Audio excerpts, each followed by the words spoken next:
Hello, everybody, and welcome back. I am KRX, so we're going to be doing another sort of random nation startup guide and SWOT analysis.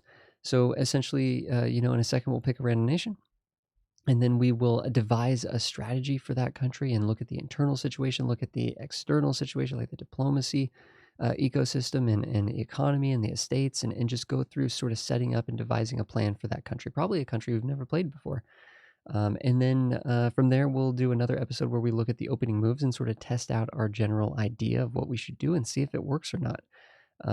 Thanks everybody for being here. You guys let me know if you guys like these or not or whatnot. But I think they're kind of a fun exercise for me personally in order to get better at the game and just sort of keep practicing the process of analysis, right? Which is really how you make decisions in this game. This is a decision-making simulator, and you make those decisions based on how you analyze your ecosystem, your country's situation. The beginning of the game is one of the most interesting times to look at a country.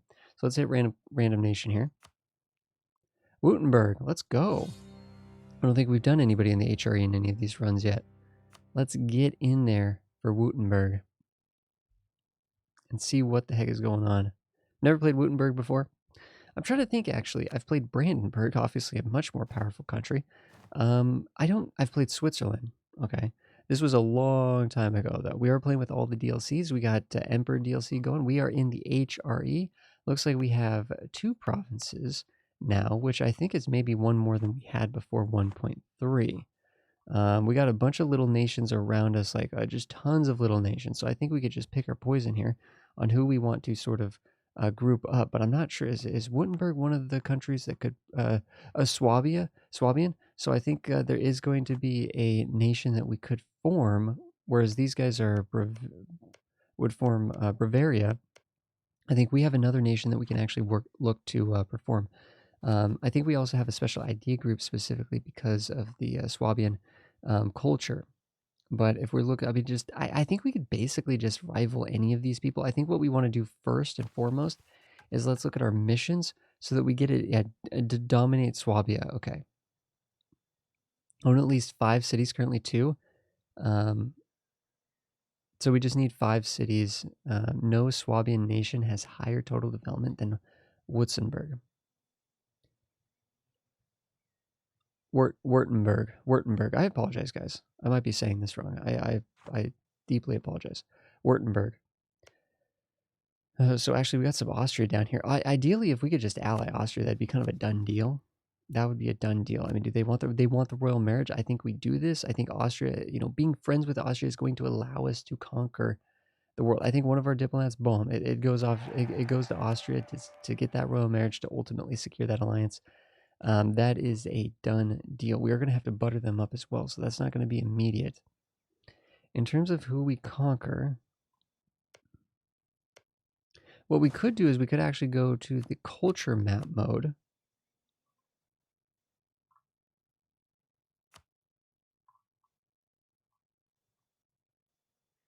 How do we do this? Being a doofus here. I think the music was paused, guys. There we go. Let's get the music back. Is it political? I just want to look at like the different culture groups. Yeah, okay. Can I look at? There we go. There we go. So presumably, actually Austria has some land that we're gonna want, but presumably Baden's got to be a rival. They've rivaled us. We got to rival them. And then a lot of these little guys over here, including Ulm and some of these dudes reaching out this way, also seem to be of that culture. Although these guys are sort of split, right? They got Swabian and they have Bavarian, and their capital is actually in Bavaria. So yeah, I think we got a lot of options here. I think we could end up rivaling these dudes, and then we could probably end up rivaling Baden. Actually, these guys, I mean, I don't know. Maybe they end up being alliance, and we could use them to sort of beat up some of the other dudes. The Palatinate actually likes us. The Palatinate has a different... I think we actually potentially get the alliance with the Palatinate. That might be good. They have rivaled these dudes, which we're thinking we're going to need to take one of their provinces, and also they've rivaled Munich. That doesn't help us too much. They've rivaled Trier. That doesn't help us too much.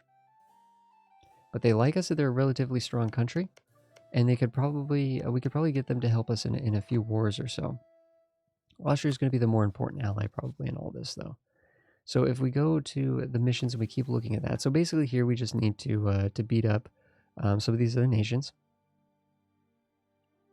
Here we just need to continue to solidify it. I don't want to spend too much time necessarily looking at this stuff, but I'm just kind of curious. Okay, basic force limit thing there, no worries. Trusty allies, no worries. Oh, these missions are kind of lame. I thought we were going to get some fancy missions, and we just get this. This is all we get here, huh? So basically it's just get free, you know, dominate some people, get some free claims.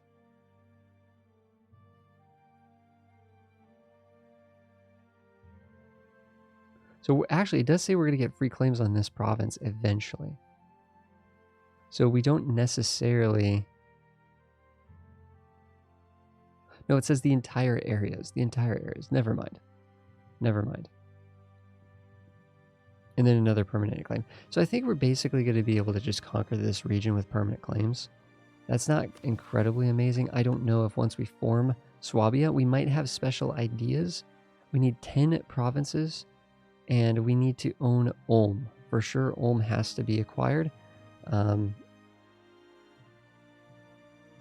Yeah, so we actually probably go for Swabia. We also look like we'll be eligible potentially for Germany. I don't know if we can go from Swabia to Germany.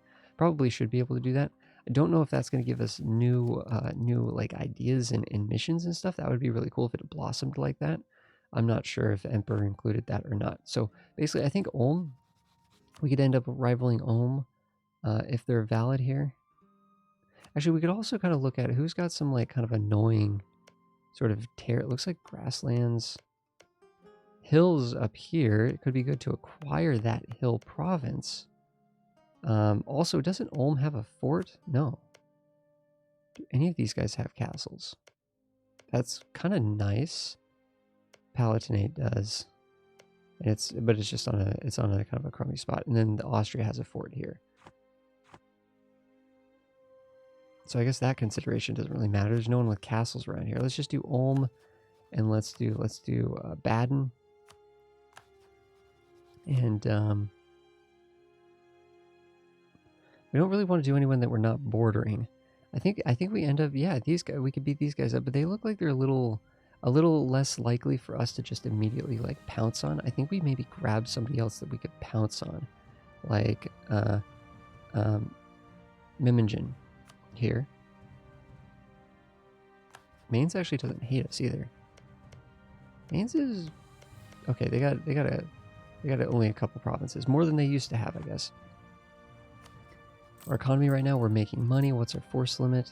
Oh, wow. Okay, not as good as I thought, but 3, I guess maybe this is normal. I don't know. Only 31 years old, but already has all 3 of their traits. A 222, that's not incredible, but does have a kind-hearted and bold fighter. That is pretty good. So when we roll a general, it should be pretty nice.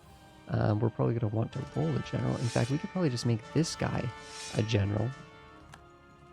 Ugh, not great, but he does have 1 siege. I think we probably also do the roll for an actual guy. 3 shock, we'll take that. That's not amazing, but that'll win the battle. And then the sieger, the ruler can maybe go for the siege there. We're not going to be able to afford any advisors. Instead, we're going to need to build up to our force limit for a mission. There we go. We got 2 provinces. We can build 2 things there.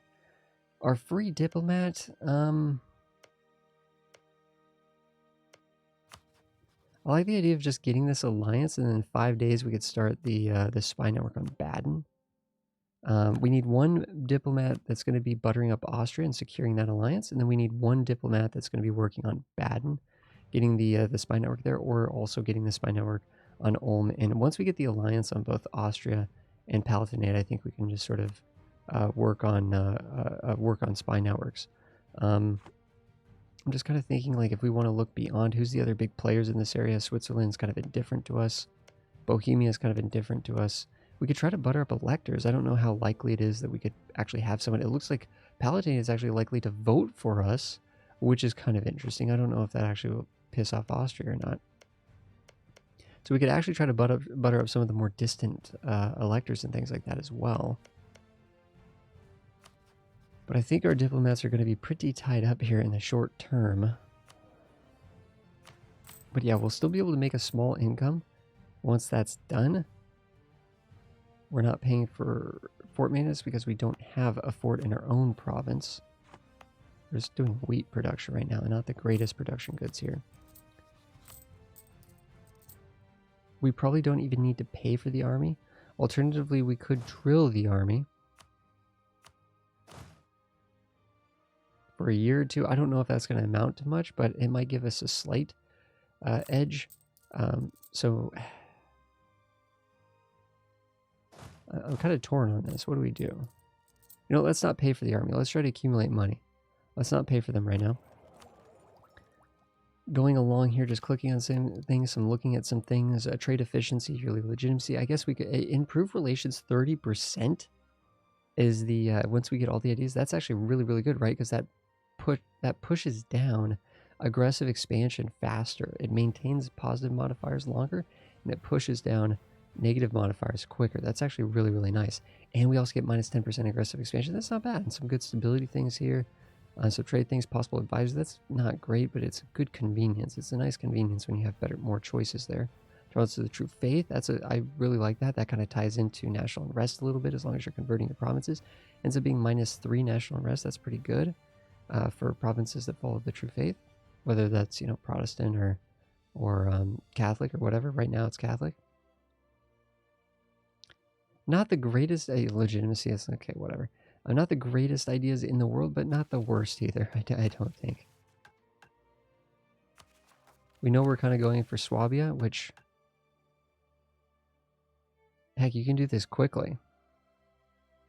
You can do this quickly. You get permanent claims on just a good chunk of area. Increased centralization. Event new traditions and ambitions. Okay, so you do get some new stuff when we go for that. That's nice. I don't expect there to be much turmoil in our country. Everything is Catholic here. Everything is kumbaya. You know, it's kind of like, well, we could potentially get one of these guys if they were going to help us in you know, a war or something, but it doesn't look like there's any issue there. Okay, we don't have enough crown land. We have an issue where we have low crown land. That is, the absolutism doesn't matter. The tax modifier does matter a little bit, and then the liberty desire doesn't matter at this point. But I still think we probably... there's no reason not to do this, because we have everybody at 50%, so we can do this to get them down to 30, and then they'll start trending back up to their total equilibrium. So that's going to get them the crown land that we need eventually to be able to give away some of the stuff that we want to give away. We could go through here and look and see if there's anything we want to give out. We'll need more crown land before we can give out these ones that give us governing capacity and you know, religious states. Very good for the extra administrative power per month. Papal, and we don't have enough papal. Actually, buttering up the Pope could be a good thing. I wonder if they like us or not. Cheaper advisors. I don't think we need to add this yet because we don't actually have any advisors at the moment. But before we actually, once we expand a little bit and start to look to hiring some advisors, we'll definitely want that. This one's just really basic, really simple, really basic. It's just 10 more loyalty, 10 more influence. The more influential the estates are, the better the benefits are, right? We're only getting 5% taxation, but if I do this, and we might need to unpause for this to update, I'm not sure, but this should go up to about 20%. See, if you add those up, we're now at 29.2%. That should get this up to 10% taxation boost. So that should help quite a bit. Everyone around us is going to be Catholic for the next little bit, so we do not want the expansionist zealotry, because that's just going to reduce our morale of our own armies. This is an interesting one, right? Because we can spend increased levies. We can trade national tax modifier for more national manpower. Usually, I don't know if we'll be conquering that quickly. It does give them 10 more influence, which could be a good thing for just getting more manpower recovery speed, getting that higher. I don't know if we're going to activate this because I think economy is more important. Playing tall, we're going to be forced to play kind of tall just on the basis that our expansion is going to be very slow in the HRE because of aggressive expansion and stuff like that. So I don't know if we're going to have manpower issues, actually. Especially because we're also going to be beating up a lot of tiny little countries. Like, we're going to be sending 8,000 troops into Ulm and just stack wiping them right away. I don't think there's going to be like a prolonged battle or a lot of lost attrition or anything. But again, we'll get the 1010, the right of council, the 1010 there. I never ever hit this. Supremacy over the crown. Estates can pursue agendas at any time. I'm just not even sure what that actually... What if these days we'll have to hit that button just for the fun of it, I guess. But estates can pursue agendas at any time. Does that mean the agendas just pop up in front of your face and you just have to deal with them? That might be what it is. which maybe isn't the worst thing in the world, but some of those agendas that they force you to do are not particularly amazing. So we could gain some prestige at the cost of tax. I don't particularly love that. Prestige is something that's just going to burn away even if we gained a little bit of it. We don't have any ports, so we don't have the ability to get the cheaper light ships. That's just not even a thing right now. I do like the indebted to the burghers, right? If we ever need to take out a loan, we can take 5 really low interest loans. This I feel like is pretty strong. Pretty strong. But you kind of need to be in a position where you're actually trying to take out a loan. Otherwise, it's not useful. And you probably need a position where you want multiple loans. So here we could do a diet here. And see what are they going to be asking for. Well, we could probably easily get this up to 6. That would not be a bad thing. It's not a very good production good, so boosting taxation here would be totally valid. And then we'll get some prestige. Okay, nice. Not, it's not terrible. Are we going to increase manpower to get a little bit of a manpower boost? That seems not great at all. Or we could actually increase production. Again, I'm not really feeling like we want to be boosting production here that much. I think I'd rather get our capital up anyways. I think we do this, and in order to do this, it'd be 50. But when we go to do this, I think we'll actually make it cheaper with the encouraged development state edict, right? So we make it 10% cheaper, and then we'll go and click, and then we'll get that mission done. But that's going to take a couple months before we can get up to about closer to 100 points there. We do not have any merchants in play right now, so we got to figure out our trade situation here. Looks like we are actually collecting. Oh, I think I know why our merchants are doing. No, I don't know why our merchants aren't doing anything. We're collecting in Vienna, Wien. Yeah, that's where we're collecting. Although eventually we'll probably want to be collecting, I don't know, maybe in the Rhineland or something, right? If we conquer this out, and we sort of like can kind of push it to there. I don't know. It's kind of hard to say. We're not really a good trade situation here. The question is, do we want to collect here, or do we want to push from like Ragusa, or do we want to push from like Krakow?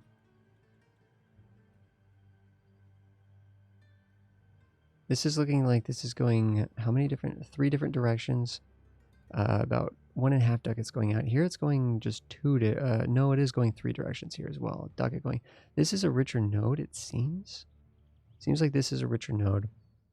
Let's transfer from here. We could play around with this though when we unpause the game. I think collecting here might be better. I don't know. We're gonna have to test that. Whether or not collecting. I usually find that collecting in your home node is worth it. I know a lot of people think that's heresy, but I find that like when you test it, it tends to be more money. I don't know if that's something due to a recent change or what. But I think for the most part, guys, Wurttemberg is ready to go. We are rolling. We are ready to go. We have looked at our country. We're already thinking about the relatively easy requirements for forming Swabia. And then we've looked at our little mission trees and stuff like that. Unfortunately, we are not going to get free claims until we conquer.